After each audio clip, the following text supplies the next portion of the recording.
Oi, aqui é o Márcio e nessa aula nós vamos ter uma rápida explicação do IDE de desenvolvimento do Visual Studio 2015 Community, tá? Então, vamos lá para o Visual Studio. Bom, estou aqui no Visual Studio. Qual que é a primeira coisa que a gente tem que observar? A primeira coisa é como a gente abre um novo projeto aqui no Visual Studio, tá? Como a gente já abre um novo projeto, não, um projeto já existente. Na aula anterior a gente criou um projeto, a gente viu os principais, a pasta onde que ele fica, falamos tudo sobre o projeto na aula anterior. E aqui nessa aula eu iniciei o Visual Studio, ele somente aberto aqui, sem nenhum projeto aberto, tá? Então, como que a gente faz para abrir um projeto que a gente já fez e continuar trabalhando nele? Tem duas formas. A primeira forma, quando a gente cria o projeto, aqui na nossa Start Page, ele fica aqui nos recentes, aqui, o projeto que a gente criou. Então todos os projetos que a gente vai criando, ele vai listando aqui nesses recentes. Então basta eu clicar aqui, que ele já vai abrir o projeto. E nessa setinha aqui também eu consigo fixar o projeto, ou seja, se eu for criando muitos projetos novos, a lista vai crescendo e ele vai substituindo os projetos que não estão sendo usados. Então, vamos supor que faz um projeto que muito tempo que eu não abro, ele é substituído por um projeto novo que eu acabo de criar. Então, se eu quero deixar ele sempre nessa lista de recente, eu clico aqui para fixar ele. Então, ele fica com essa setinha aqui para baixo, né? E ele fica fixo aqui. Então, quer dizer que ele nunca vai sair dessa lista de recentes. A outra forma, eu posso vir aqui, abrir um arquivo, mas o certo mesmo, aqui abrir o arquivo, ele vai abrir o arquivo mais genérico, ou seja, ele vai pesquisar todos os tipos de arquivos aqui. Então, se eu vim aqui em Projects do Visual Studio e vim aqui no primeiro projeto aqui, ele vai aparecer aqui para eu abrir o projeto. Mas a outra forma que eu quero mostrar é vir aqui no File, Open Projeto /Solution, tá? Que isso quer dizer que ele vai trazer para mim realmente só os arquivos de projeto e os arquivos de solução. Ao contrário que eu vim aqui no Open File, se eu abrir aqui Projects, primeiro projeto, e abrir a pasta aqui do projeto, ele vai me aparecer mais arquivos além do projeto. Então eu tenho o módulo 1 aqui do projeto, eu tenho o app config aqui e tenho o primeiro projeto, que seria o projeto em si. Então, para a gente não confundir, só abrir um arquivo, não abrir o projeto inteiro, a gente vem aqui em File, Open, Project Solution. E a gente sempre, eu aconselho sempre, abrir a solução, porque a solução vai abrir todos os projetos que pertencem a ela, não apenas um projeto específico. Bom, então eu vou clicar aqui e abrir. Ele vai carregar aqui a minha solução. Como eu só tenho um projeto, ele traz já o projeto aqui carregado. Ok?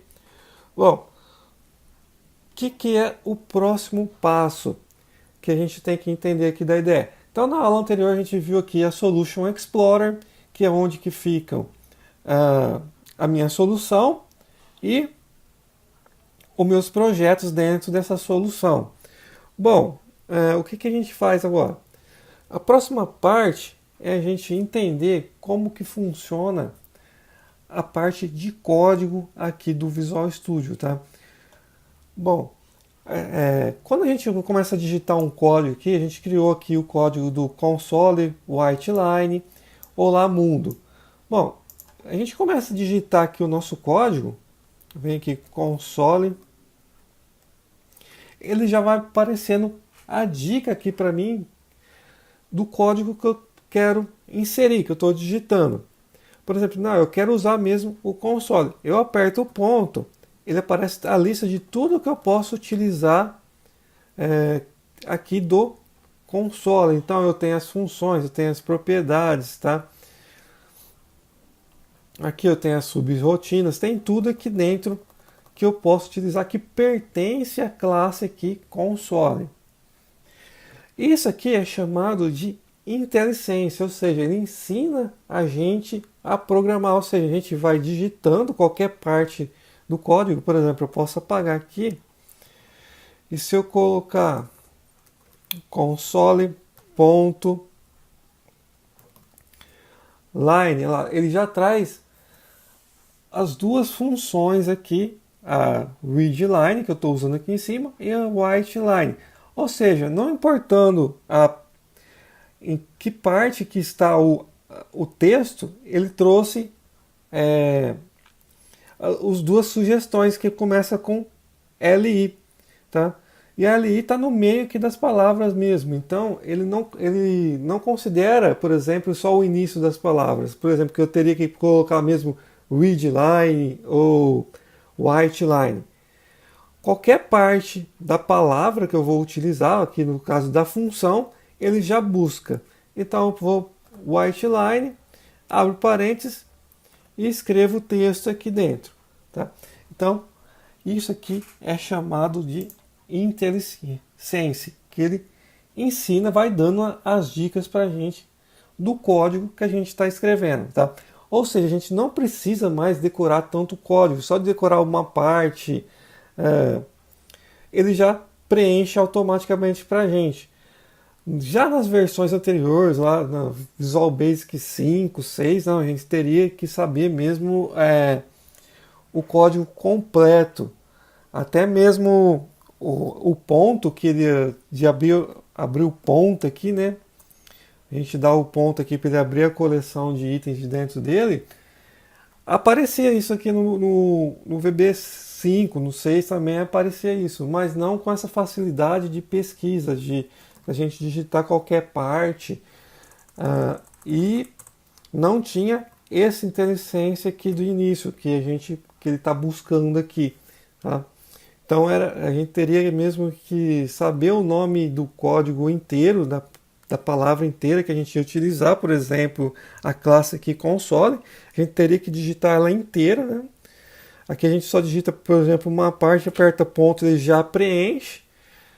Line, eu quero o writeline, ele já busca o último item que eu utilizei, que foi o writeline, abre parênteses, já me preenche automaticamente também a palavra inteira writeline, sem precisar digitar tudo como era necessário antigamente. Ok? Então, essa é a segunda parte que a gente tem que entender aqui da IDE. Tá? A próxima parte que a gente precisa entender é como que a gente executa o nosso programa passo a passo, ou seja, como que a gente debuga o nosso programa. O que seria o debugar?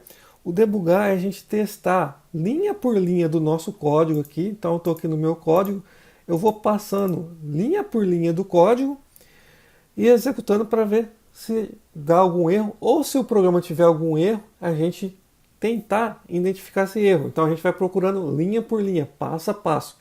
Então ele executa e ele para na linha. Como que a gente faz para fazer um breakpoint, ou seja, uma parada? Então ele executa e para a execução do programa na linha que eu coloquei o breakpoint, e a gente consegue ir passo a passo. Então, quais são as duas formas que a gente tem? A primeira forma, por exemplo, eu quero que pare aqui nessa linha Olá Mundo. Tá? Então, eu venho aqui na linha, a linha 4, eu venho aqui do lado esquerdo aqui e clico. Ele aparece aqui o breakpoint, tá? Essa bola vermelha aqui. Quer dizer que quando eu executar o meu projeto,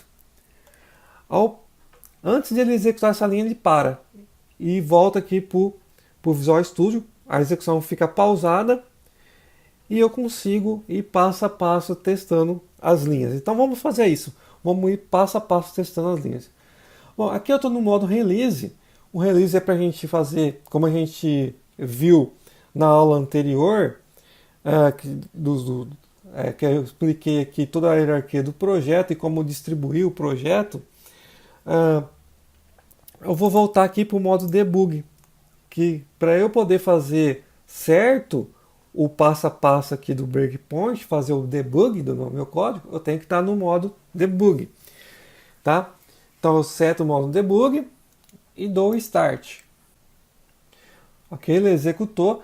Então antes de exibir aqui a linha, antes ele imprimir lá no prompt de comando lá, ele deu o break. Aí como que eu faço para ir movimentando de passo a passo, linha por linha? Eu posso vir aqui nesse botão Step Over ou apertar o F10 no teclado. O Step Over, o que ele vai fazer? Ele vai executar essa linha e parar na próxima. Então aperta aqui, ele executou e parou na read line. Então se eu vier aqui no meu projeto, aqui ele escreveu o Olá Mundo e ele parou a execução. Então ele está aqui no read line. Bom, como que eu faço para voltar agora a executar o programa por completo, sem ser passo a passo? Porque aqui já é a última linha do nosso código, ele vai esperar e depois vai para a próxima linha. Então eu vou apertar F5.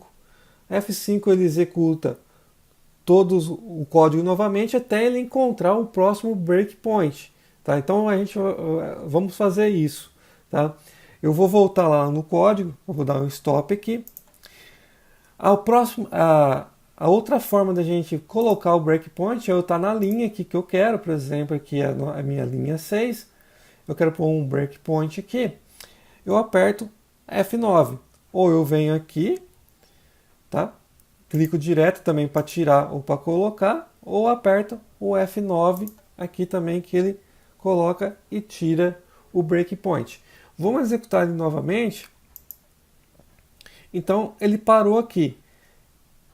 Eu vou executar com F5 e ele vai me parar no próximo breakpoint a hora que eu der Enter, porque está readline, ele está esperando a entrada do usuário.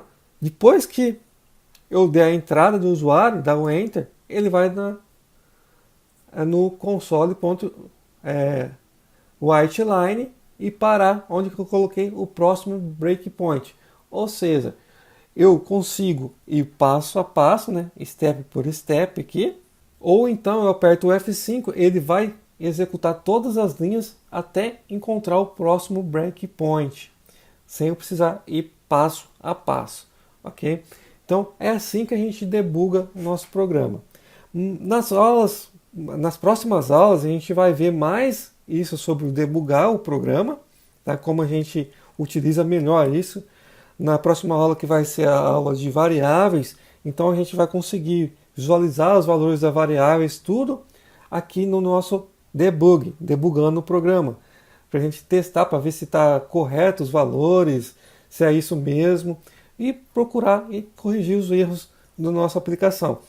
Tá ok? Então, essa foi a parte de debugar a nossa aplicação.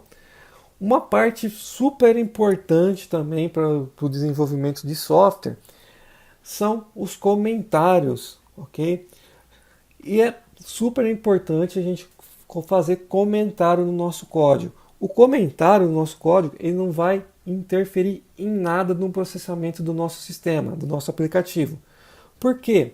O compilador ele vai desconsiderar os comentários, ou seja, o comentário é só para a gente mesmo, o desenvolvedor. Principalmente para quem trabalha em equipe, o comentário é muito importante, porque um outro desenvolvedor, um outro programador pode estar lendo o seu código, e se você comentar o que você está fazendo naquele código, vai ajudar ele muito a entender, mais fácil, do que ele ter que executar debugando passo a passo para ver o que está acontecendo, e ler o seu código inteiro mesmo, né? Se você não colocou nenhuma explicação do código. Principalmente algumas rotinas que pode ter no programa bem complexa, e você explica essa rotina. Então, como que a gente faz para fazer comentários aqui no código? A gente utiliza a aspas simples. A aspas simples, ele deixa a linha em vermelho e eu coloco aqui o que faz. Por exemplo, exibe Olá Mundo para o usuário. Claro, claro que você também não precisa comentar linha por linha do seu código, tá? Seria muito desperdício também de tempo você comentar linha por linha. Por exemplo, você comentar o bloco inteiro, um bloco de código grande, por exemplo. Aí sim, por exemplo, você fez uma rotina muito grande, no início lá da rotina você fala, essa rotina faz isso, assim, assim, assim, assim, a variável tal é para isso, assim, assim. Aí tudo bem. Não falar nessa linha aqui, igual eu falei, exibe o Olá Mundo para o usuário. Aí comentar a próxima linha que esperam a entrada do usuário. Aí comentar aqui a próxima linha de código que de novo vai exibir algum texto para o usuário. Não, não é isso que também você deve fazer, que vai ficar muito embaralhado o seu código, não é necessário. Bom, aqui então eu consegui pôr aqui o comentário. Então aqui está comentando um bloco inteiro aqui, né? E eu também consigo comentar a linha.